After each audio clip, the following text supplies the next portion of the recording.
नमस्कार, hornbill TV देख रहे हैं आप। मैं हूं आपके साथ विशाल गर्ग। खबरों की शुरुआत करेंगे। उच्च हिमालयी क्षेत्रों में नंदाष्टमी के लिए दिव्य देव पुष्प के दोहन के साथ ही सीमांत क्षेत्र में ठंड की दस्तक भी शुरू हो गई है। बद्रीनाथ धाम में भी इस ठंड का असर देखने को मिल रहा है। बद्रीपुरी के आसपास की सूखी पहाड़ियों में सीजन की पहली बर्फबारी भी हुई है। बर्फबारी होने से जहां बर्फ विहीन पहाड़ों ने सफेद बर्फ की चादर ओढ़ ली है, तो वहीं बद्रीपुरी पहुंचे तीर्थयात्री भी इस प्रकृति के अद्भुत नजारे के दर्शन कर रहे हैं। साथ ही साथ भगवान बद्री विशाल के दर्शनों का पुण्य लाभ भी अर्जित ले रहे हैं।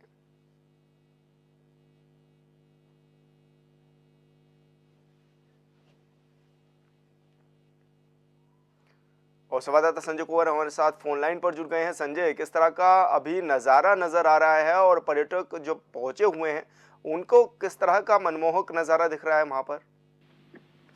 विशाल जी, देखिए, अब पहाड़ों में एक तरफ जहां मां नंदा को समर्पित नंदा अष्टमी पर्व जो है समापन की ओर है, और कहा जाता है कि ऐसी परंपराएं हैं कि हमारे पहाड़ में जैसे ही उच्च हिमालय से जो भगवान शिव और पार्वती के जो को प्रिय जो पुष्प होते हैं, दिव्य पुष्प ब्रह्म कमल, उनका दोहन किया जाता है नंदाष्टमी के पर्व में।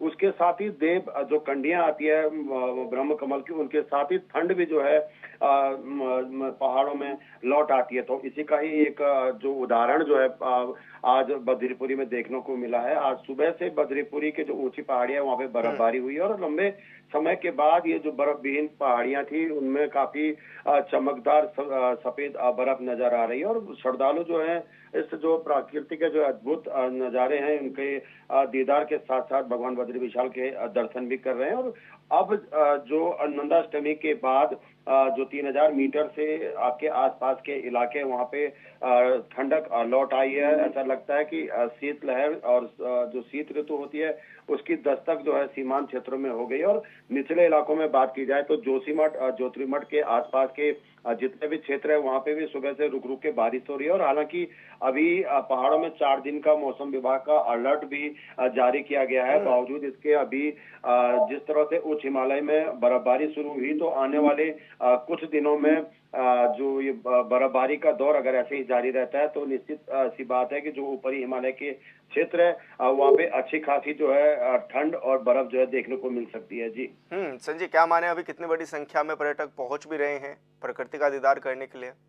जी, देखिए, अगर बद्री पुरी की बात की जाए तो लगभग अभी यहाँ पे फिर से एक बार श्रद्धालुओं की आमद बढ़ गई है। हालांकि ये आंकड़ा 10 लाख को छूने वाला है। भगवान बद्री विशाल के दर्शन जब कपाट खुले थे तब से आज तक अगर बात की जाए तो आंकड़ा 10 लाख को पार करने वाला है। लेकिन जिस तरह से अभी श्राद्ध पक्ष और जो विजयदशमी का पर्व आता है, श्राद्ध पक्ष का पर्व आता है, इस दौरान ब्रह्म कपाल तीर्थ में लगातार देश विदेश से कोने कोने से लोग श्राद्ध पक्ष में यहाँ पर आते हैं। तो उम्मीद जताई जा रही है कि एक बार फिर जो है बद्रीपुरी में श्रद्धालुओं की आमद जो है बढ़ेगी, और ये आंकड़ा जो है पिछले साल की तुलना में बद्रीपुरी में और रिकॉर्ड जो है टूटेगा। वहीं हेमकुंड साहिब और फूलों की घाटी में भी प्रकृति प्रेमियों और श्रद्धालुओं की आमद जो है लगातार बढ़ रही है। बारिश हो रही है, लेकिन बावजूद इसके जो है श्रद्धालुओं का और प्रकृति प्रेमियों का जो है यहाँ पे जो आमद जो है लगातार बढ़ रही है। इसके चलते जहाँ तीर्थ जो आम कारोबारी हैं, पर्यटन कारोबारी हैं, होटल कारोबारी हैं, तीर्थ पुरोहित हैं, हक हकूकदारी हैं, उनमें भी एक उनके चेहरे पे भी रौनक लौट चुकी है। तो ठंड के बीच जो शीतकाल की जो दस्तक है उसके साथ साथ जो है जो यहाँ के स्थानीय लोग हैं, बद्रीपुरी के लोग हैं, वो जो तीर्थयात्रियों की आमद बढ़ने से उनके भी जो है चेहरे खिलते हुए नजर आ रहे हैं। जी बिल्कुल संजय, बहुत बहुत शुक्रिया आपका तमाम जानकारी साझा करने के लिए। उत्तराखंड में मौसम विभाग ने 4 प्रदेश भर में 4 दिन तक भारी बारिश का अलर्ट जारी किया है। आज से 14 सितंबर तक मौसम विभाग ने भारी बारिश की आशंका भी जताई है। आज बागेश्वर जिले में भारी से भारी बारिश का ऑरेंज अलर्ट भी जारी किया गया है, जबकि देहरादून, चमोली, रुद्रप्रयाग, चंपावत, नैनीताल, उधम सिंह नगर और पिथौरागढ़ में भी भारी बारिश की चेतावनी जारी की गई है। मौसम विभाग ने पहाड़ों पर यात्रा करने वाले लोगों से विशेष सावधानी बरतने की भी अपील की है।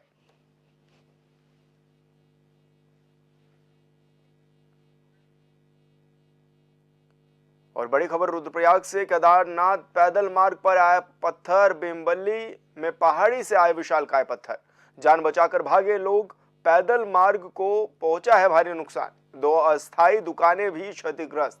लगातार केदार घाटी में हो रही बारिश और पैदल मार्ग की पहाड़ियों से हो रहा है भूस्खलन। तो ये बड़ी खबर आपको बता रहे हैं जहां पर केदारनाथ मार्ग पर भूस्खलन हुआ है और ऐसे में जब पहाड़ी से पत्थर गिरने शुरू हुए तो लोगों ने जान बचाकर भागना ही मुनासिब समझा और ऐसे में ये तस्वीरें भी सामने आई हैं जहां पर बड़े बड़े पत्थर जो हैं वो पहाड़ी से नीचे आ गए और पैदल मार्ग पूरी तरह से क्षतिग्रस्त हो गया है। इस दौरान 2 अस्थायी दुकानें भी क्षतिग्रस्त हुई हैं। तो बड़ी खबर आपको बता रहे हैं जहां पर केदारनाथ मार्ग पर पहाड़ी से ये बड़े पत्थर आए हैं और ऐसे में मार्ग को एक बार फिर से अवरुद्ध कर दिया गया है और जो श्रद्धालु जो केदार बाबा पर जा रहे थे वो जान बचाकर वहां से भागे हैं। तो तस्वीरों में भी ये साफ देखा जा सकता है कि कितने बड़े बड़े पत्थर पहाड़ी से गिरे हैं और ऐसे में भीमबल्ली में पहाड़ी से ये विशालकाय पत्थर आए हैं। और संवाददाता अरुण सैनी हमारे साथ फोन लाइन पर जुड़ गए हैं। अरुण, क्या कुछ जानकारी मिल पा रही है अभी, क्योंकि ये भी कहा जा रहा है कि बड़े पत्थर पहाड़ी से गिरे हैं, तो ऐसे में क्या पूरा अपडेट है अभी तक? जी सर, बिल्कुल देखिए, केदारनाथ मार्ग की अगर बात की जाए तो अभी कुछ ही दिनों पहले जो है केदारनाथ मार्ग वो सही हुआ था, लेकिन अगर रुद्रप्रयाग की बात की जाए तो भीमबली के पास जो है कुछ विशालकाय पत्थर जो है वो पहाड़ी से नीचे आए और ऐसे में जो मार्ग है उस पर भी जो है काफी दिक्कतें आई, मार्ग ध्वस्त हो चुका है और ऐसे में जो अस्थायी दुकानें थी उन्हें भी नुकसान पहुंचा है। तो ऐसे में जिस तरीके से लगातार बारिश देखने को मिल रही है पहाड़ी जनपदों में अभी भी लगातार जो है वो बारिश है और कई तो ऐसे में यात्रा भी प्रभावित हो रही है और ऐसे में लोगों को भी हिदायत दी गई कि वो ऐसे में कोई जोखिम ना उठाए, क्योंकि लगातार भूस्खलन की जिस तरीके से समस्याएं हो रही है। अभी कुछ दिनों पहले ही जो है यात्रा मार्ग पर ही जो है कहीं करीब 4-5 श्रद्धालुओं की जो है मौत भी हुई थी। तो इस तरीके से पत्थर आया है और ऐसे में उसे मार्ग को सुचारू रूप से खोलने का कार्य किया जा रहा है और ऐसे मशीनों के द्वारा जो पत्थर आए हैं उन्हें हटाया जा रहा है और इसी के साथ साथ जो है जब पत्थर हट जाएंगे उसके बाद मार्ग को भी जो है वो सही किया जाएगा ताकि जो यात्रा जो है वो प्रभावित ना हो। अरुण, क्योंकि ये भी देखा गया कि इतने बड़े पत्थर जब रास्तों में आ गए तो मार्ग क्षतिग्रस्त भी हुआ और ऐसे में जो श्रद्धालु हैं उनको जान बचाकर भागना पड़ा। अब इसके बाद प्रशासन की क्या कुछ तैयारियां हैं? जी सर, बिल्कुल देखिए, जिस तरीके जो सारे पत्थर वहां पर आए और उनके बाद मार्ग की काफी ज्यादा क्षतिग्रस्त हुआ और इस तरीके से जो पत्थर आए काफी डरावना मंजर था और ऐसे में जो श्रद्धालु थे और जो वहां पर स्थानीय लोग थे वो अपनी जान बचाकर दूर दूर भागे। हालांकि अभी कोई ऐसी जान माल का नुकसान जो है वो सामने नहीं आया, लेकिन ऐसे में प्रशासन की तैयारी आगे है। लोगों को साफ तौर पर ये हिदायत दी गई है कि वो सुरक्षित जगहों पर जाने से बचे, जो संवेदनशील इलाके हैं वहां पर जाने से बचे। लेकिन ऐसे में प्रशासन अपनी तैयारी जो कर रखी है उसे भी अब जो मार्ग है उसे भी सही किया जाएगा और ऐसे में यात्रा को फिर से जो है वो शुरू किया जाएगा। जो मार्ग बाधित हुआ है उसे सही करने का काम जो है वो बीआरओ के द्वारा किया जाएगा। बिल्कुल अरुण, बहुत बहुत शुक्रिया आपका तमाम जानकारी साझा करने के लिए। भगवानपुर विधायक ममता राकेश ने हबीबपुर नवादा गांव की गलियों में इंटरलॉकिंग सड़कें बनवाने का वादा पूरा करते हुए सड़क का उद्घाटन किया है। इस मौके पर भारी संख्या में ग्रामीण मौजूद रहे। ग्रामीणों ने विधायक ममता राकेश का आभार जताते हुए उनकी सराहना की है। वहीं विधायक ने कहा है कि गलियों की सड़कों के बारे में ग्रामीणों ने उन्हें अवगत कराया था, जिसको देखते हुए गांव की गलियों की सड़कें बनवाने का काम किया गया है।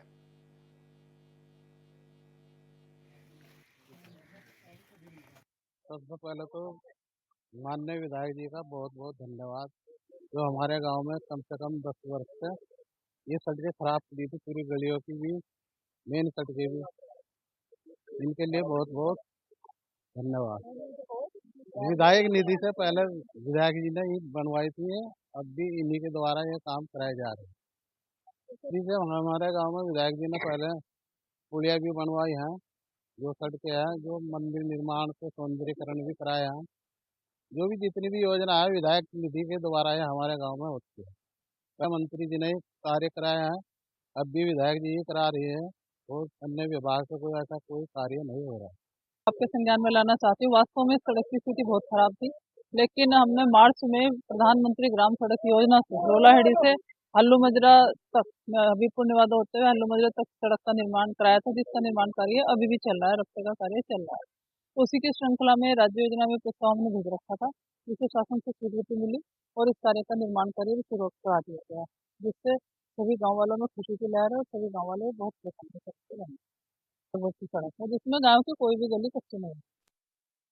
देहरादून डीएम समीर बंसल ने देहरादून की सफाई व्यवस्था में गड़बड़ी के बाद मुख्य नगर स्वास्थ्य अधिकारी डॉक्टर अविनाश खन्ना से 10 अहम चार्ज वापस ले लिए।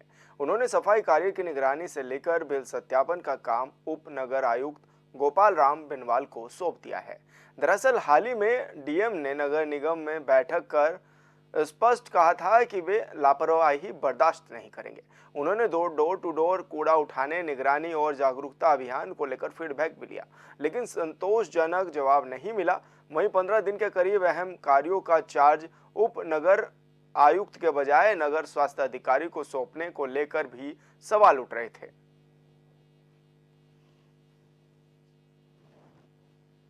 को स्टर्न करने की आवश्यकता है, सख्त करने की आवश्यकता है। उनके कॉन्ट्रैक्ट एग्रीमेंट की क्लॉजेज ठीक से मैनेज नहीं हो पा रहे थे। As per their contract agreement उनको रूट टनेज, जो हमारी वेट टनेज है, और रूट कवरेज, ये 2 क्राइटेरिया पे उनको हमने 45 दिन की मोहलत दी है। हर एक 15 दिन में ये 2 क्राइटेरिया उनके रिव्यू किए जाएंगे। अगर इनमें हमको इंक्रीजिंग ट्रेंड दिखता है तब तो we will maintain those agencies. अगर उसमें डिक्रीजिंग ट्रेंड दिख रहा है कि उनकी गाड़ियाँ कम राउंड्स कर रही हैं और वो जो सॉलिड वेस्ट है वो भी कम उठा रही हैं, हमको ट्रेंड से पता लग जाएगा, वो हमारे पास कंप्यूटराइज मैकेनिज्म है, तो उनको नोटिस जाएंगे। हरिद्वार के बेल स्थित शिवडेल स्कूल में 14 और 15 सितंबर को 2 दिवसीय स्वतंत्रता सेनानी उत्तराधिकारी परिवार राष्ट्रीय सम्मान सम्मेलन आयोजित होने जा रहा है। कार्यक्रम स्वामी शरद पुरी के सानिध्य में संपन्न होगा। इसी के तहत एक प्रेस कॉन्फ्रेंस आयोजित की गई है, जिसमें स्वामी शरद पुरी ने बताया है कि इस सम्मेलन में प्रमुख अतिथि के रूप में भारत सरकार के विदेश एवं कपड़ा राज्य मंत्री, सड़क परिवहन राज्य मंत्री अजय टमटा, मुख्यमंत्री पुष्कर सिंह धामी, असम के मुख्यमंत्री हेमंत विश्व शर्मा और स्थानीय विधायक शामिल होंगे। इस अवसर पर स्वतंत्रता सेनानियों का विशेष सम्मान किया जाएगा। 14 और 15 तारीख का जो 2 दिवसीय कार्यक्रम है, ये राष्ट्रीय सम्मेलन जो है स्वतंत्रता संग्राम सेनानी, उनके जो उत्तराधिकारी संगठन है, उनका कार्यक्रम इस विद्यालय में होने जा रहा है। इसमें देश के अलग अलग प्रांतों से जो हमारे स्वतंत्रता संग्राम सेनानी हैं वो पधार रहे हैं, जो वीरांगनाएं हैं वो आ रही हैं, और उनके परिवार के सदस्यगण आ रहे हैं। करीब 1200 प्रतिनिधियों का आने का वो है। तो ये 2 दिवसीय कार्यक्रम है। हरिद्वार के विकास भवन सभागार में हरिद्वार जिला योजना और 20 सूत्री कार्यक्रम की प्रगति के लिए समीक्षा बैठक का आयोजन किया गया है, जहां डीएम कर्मेंद्र सिंह और मुख्य विकास अधिकारी आकांक्षा कोंडे मौजूद रहे। इस दौरान डीएम ने सभी विभाग के अधिकारियों से विस्तार में जानकारी ली कि जिला योजना और 20 सूत्री कार्यक्रम के तहत हर एक विभाग को कुल कितना बजट आवंटित हुआ और उसके सापेक्ष कितनी धनराशि अभी तक खर्च हुई है। उन्होंने अधिकारियों को निर्देश दिए हैं कि इस योजनाओं के अंतर्गत जो भी कार्य बाकी रह गए हैं उन्हें जल्द ही पूरा करवाया जाए।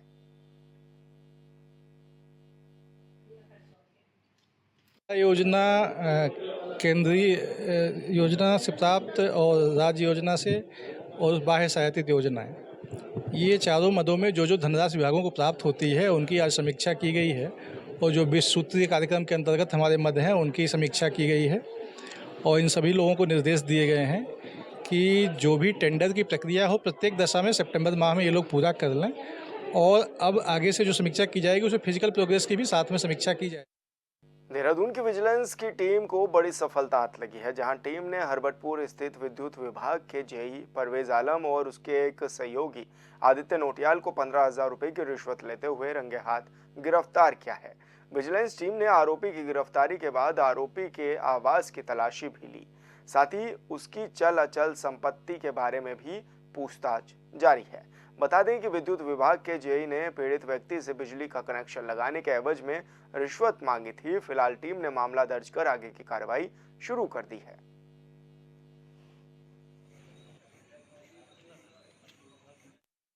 तो आपको बता दें, विकास नगर का मामला है जहां पर ये आरोप भी लगे थे और विजिलेंस टीम को ये बड़ी सफलता भी हाथ लगी है, जहां पर विजिलेंस टीम ने रिश्वतखोरों को गिरफ्तार किया है। यानी कि विद्युत विभाग के जो जेई हैं और एक जो अन्य व्यक्ति हैं, उनको यहां पर गिरफ्तार किया गया है।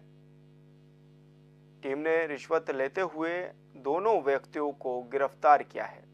बताया यह जा रहा है कि ऐसे में जो ग्रामीण थे जो बिजली का कनेक्शन लेने की बात कर रहे थे, उनसे इन्होंने रिश्वत की मांग की थी, जिस पर टीम मौके पर पहुंची और टीम ने रंगे हाथ इन दोनों को गिरफ्तार किया है रिश्वत लेते हुए, और साथ ही इनकी चल अचल संपत्ति के बारे में भी इनसे जानकारी ली गई है और हाल फिलहाल में भी उनसे पूछताछ जारी है।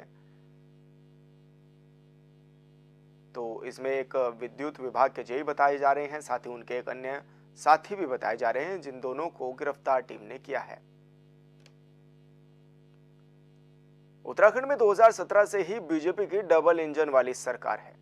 सरकार का दावा है कि प्रदेश में विकास की गंगा बह रही है, लेकिन इन सब के बीच हरिद्वार के भगवानपुर का चोली साहबुद्दीन गांव आज भी विकास की राह देख रहा है।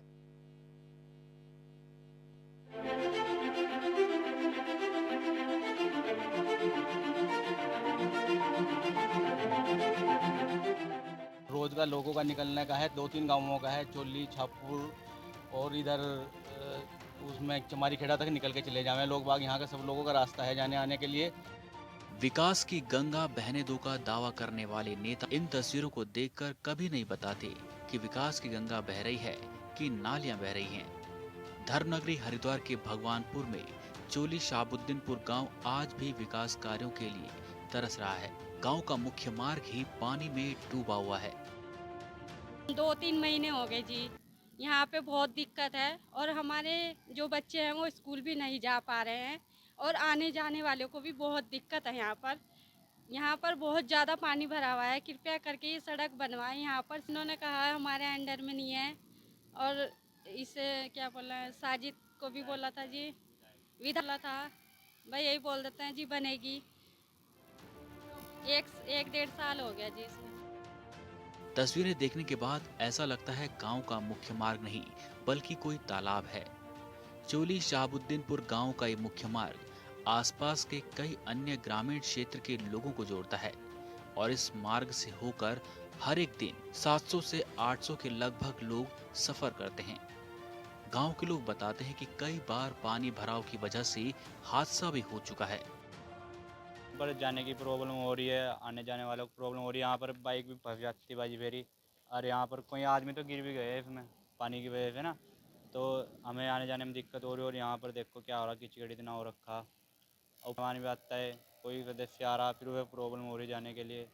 अब हमारे लिए क्या बोल रहे थे, जो इतना यहाँ पर प्रधान को दिए लिखित, मतलब कि इसकी जो क्या बोलते हैं एप्लीकेशन डाल लिए, अभी यहाँ तक कुछ कार्य नहीं हुआ। चोली शाहबुद्दीनपुर यहाँ पर तो लगभग 500 से 1000 आदमी लगभग रोज़ निकलते हैं। यहाँ अंदर गांव कराल्टी जा रहा है, यहाँ से आने जाने में दिक्कत हो रही, हमें तो दिक्कत हो ही रही यहाँ पे, जो हम यहाँ पर रह रहे हैं, तो जो दूसरे आदमी आने जाने वाले भी हैं उनको भी बहुत परेशानी हो रही।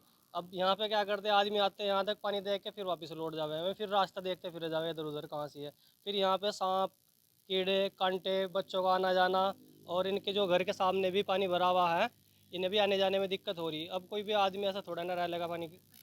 ये सीधा रास्ता जा रहा है कराल्टी, और इधर के कम से कम मान लो 500-700 आदमी डेली आना जाना रहता ही है। जी प्रधान को भी हमने बहुत बार बोला है इस बारे में कि यहाँ की सड़क टूट फूट रही, उस पर जिला पंचायत जन्नी ठेकेदार जी को बोला है इसके बारे में। अब सब यही बोलते हैं कि भाई हमने प्रस्ताव कर रखा है, 1 महीने में, 2 महीने में, 6 महीने में इसका काम जारी होगा। जब साजिद प्रधान यहाँ पे रहा था, साजिद प्रधान ने यहाँ पे कोई काम नहीं करा रखा, और अब फरमान जी प्रधान बने हैं तो हमने इनको बहुत बार बोला है, तो अभी तक इन्होंने भी कोई काम नहीं कराया इधर। आसपास रहने वाले लोगों का कहना है कि यहाँ पर जो तालाब है उसमें पानी ज्यादा हो जाने के कारण पानी मार्ग पर आ जाता है। इससे पहले तालाब का पानी खेतों में होकर दूसरी ओर चला जाता था, जिससे जलभराव नहीं होता था और इसी पानी से होकर गुजरने को लोग अब मजबूर हैं। स्कूल पढ़ने जाने वाले छात्र छात्राओं को तो भारी दिक्कतों का सामना करना पड़ रहा है। ग्रामीण महिलाओं ने बताया कि कई बार तो इस पानी से जहरीले सांप बिच्छू भी निकलकर घरों में घुस जाते हैं। जो रोज का लोगों का निकलने का है, 2-3 गांवों का है, चोली, छापुर और इधर उसमें चमारी खेड़ा तक निकल के चले जावे लोग बाग। यहाँ का सब लोगों का रास्ता है जाने आने के लिए। कुछ तो ये तालाब का पानी आता है, कुछ ये नाले का यो काम चल रहा था, फिर ये रुक गया बीच में ही।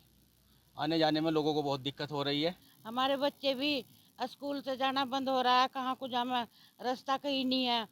और जी हमें इतनी दिक्कत हो रही, बहुत दिक्कत हो रही है। हमारे घर के सामने पानी भरा हुआ है। हमने तो जी बहुत को बता दिया, कोई नहीं सावधान कर रहा है इस सड़क का। हमारे बच्चे भी बहुत परेशान हो रहे। एक दिन तो सांप से बच गया हमारा लड़का। कितना ही जहरीली सांप है इसमें पानी में। आरोप है कि कई बार इसकी शिकायत क्षेत्रीय जनप्रतिनिधियों और ग्राम प्रधान से भी की गई, मगर कार्रवाई नहीं हुई।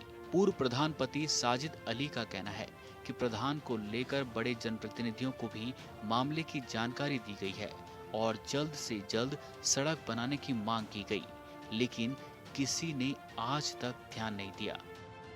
दोनों नेता हमारे यहाँ के क्षेत्र के, हमारे क्षेत्र का ये बदनसीब है कि ये कंडीशन हुई पड़ी है। देख लो रास्ते के भी कितना पानी भरा पड़ा है, हर आदमी परेशान है आने जाने वाले के लिए, और गाँव का ये मेन रास्ता है। मुरसलीन भाई, हम अपनी ओर से इतनी करा सकते हैं कि हमारे पास जो अपने साधन हैं उनसे हम इसमें मिट्टी विट्टी राखी डलवा के थोड़ा रास्ता ठीक हो जाए। हम अपने स्तर से इतना करा सकते हैं कि इनका गरीब का रास्ता चालू करा सकते हैं। पर अदरवाइज जो सीसी कार्य, निर्माण कार्य है, वो जिला पंचायत या प्रधान के स्तर से होना चाहिए। उनको देखना चाहिए, ना कि उन्हें कोई ऐसा भावनाओं में नहीं बहना चाहिए कि भाई ये हमें वोट नहीं दिया, ये हमारा क्षेत्र नहीं है। आप जांच कराइए, ये चोली का क्षेत्र है और इसकी कंडीशन देख लो क्या है रास्ते की। भगवानपुर के चोली शाहबुद्दीनपुर गांव में तस्वीर कब बदलेगी, कहना मुश्किल है। ग्रामीण सड़कों के लिए सैकड़ों करोड़ों रुपए का बजट पास होता है, तो फिर इन ग्रामीणों की समस्याओं पर विचार क्यों नहीं किया जा रहा, ये समझ से परे है। Bureau report, hornbill TV. Chamoli के सीमांत पैनखड़ा क्षेत्र में हिमालय की अधिष्ठात्री देवी मां नंदा को समर्पित नंदाष्टमी मेले की धूम है। पूरा क्षेत्र मां नंदा के भजन कीर्तन और जागरों से गूंज रहा है। नंदा देवी मंदिरों में मां नंदा देवी का अद्भुत श्रृंगार का दर्शन करने के लिए भक्तों का तांता लगा हुआ है। नंदाष्टमी पर्व पर विशेष विधि विधान से हवन पूजन के साथ साथ मां नंदा को स्थानीय उत्पादों और ऋतु फलों का भोग लगाया जाएगा, जिसके बाद मां नंदा देवी को कालियो समून और श्रृंगार के साथ नम आंखों से कैलाश की ओर विदाई दी जाएगी। इसके साथ ही नंदाष्टमी पर्व का समापन होगा। वहीं सभी भक्तों को उच्च हिमालय से लाए गए देव पुष्प ब्रह्म कमल प्रसाद के रूप में वितरित किए जाएंगे।